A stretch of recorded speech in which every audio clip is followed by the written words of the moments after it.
महाभारत के दौरान दिए गए कुछ श्रापों को लेकर मान्यता है कि उनका असर आज के कलयुग में भी देखने को मिलता है।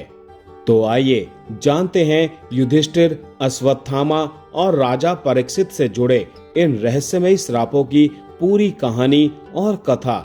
लेकिन उससे पहले मेरा आप सभी से अनुरोध है, मेरे चैनल को सब्सक्राइब करके बेल आइकन को जरूर प्रेस कर दीजिएगा।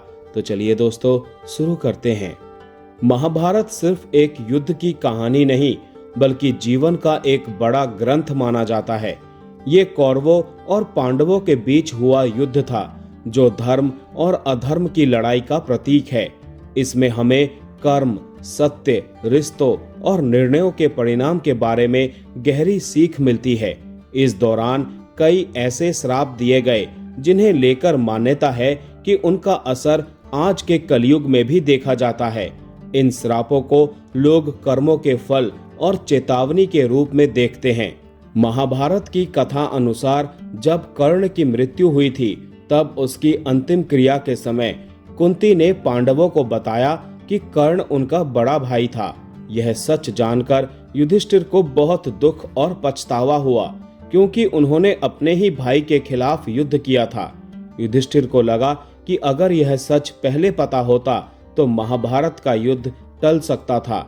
उन्होंने गुस्से में आकर कहा कि आगे से कोई भी महिला किसी बात को पूरी तरह छुपाकर नहीं रख पाएगी। इस कथा के आधार पर माना जाता है कि महिलाएं कोई भी बात ज्यादा समय तक छिपाकर नहीं रख पाती हैं। हालांकि ये सिर्फ एक पौराणिक मान्यता है, इसका कोई वैज्ञानिक आधार नहीं है। राजा परीक्षित की कहानी महाभारत के बाद की मानी जाती है और इसे कलयुग की शुरुआत से भी जोड़ा जाता है। एक बार राजा परीक्षित शिकार के लिए जंगल गए थे। वहां उन्हें समिक ऋषि ध्यान में लीन दिखाई दिए। राजा ने कई बार उनसे बात करने की कोशिश की, लेकिन ऋषि मौन व्रत में थे, इसीलिए उन्होंने कोई प्रतिक्रिया नहीं दी। इससे नाराज होकर राजा परीक्षित ने गुस्से में आकर एक मरा हुआ सांप उठाया और ऋषि के गले में डाल दिया। जब यह बात ऋषि के पुत्र को पता चली तो उन्होंने क्रोधित होकर राजा को श्राप दे दिया कि 7 दिनों के भीतर सर्प के काटने से उनकी मृत्यु हो जाएगी। कहा जाता है कि श्राप के अनुसार 7वें दिन तक्षक नाम के नाग ने राजा परीक्षित को डस लिया, जिससे उनकी मृत्यु हो गई थी।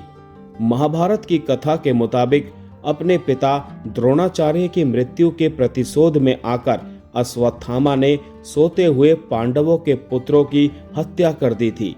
ये कृत्य युद्ध के नियमों के खिलाफ माना गया था। साथ ही उन्होंने उत्तरा के गर्भ को भी नष्ट करने की कोशिश की, ताकि अर्जुन का वंश समाप्त हो जाए। इस घटना से दुखी और क्रोधित होकर श्री कृष्ण ने अश्वत्थामा को कठोर श्राप दिया था। श्री कृष्ण ने अश्वत्थामा को श्राप देते हुए कहा था कि वो कभी नहीं मर पाएंगे और कलयुग के अंत तक धरती पर भटकते रहेंगे।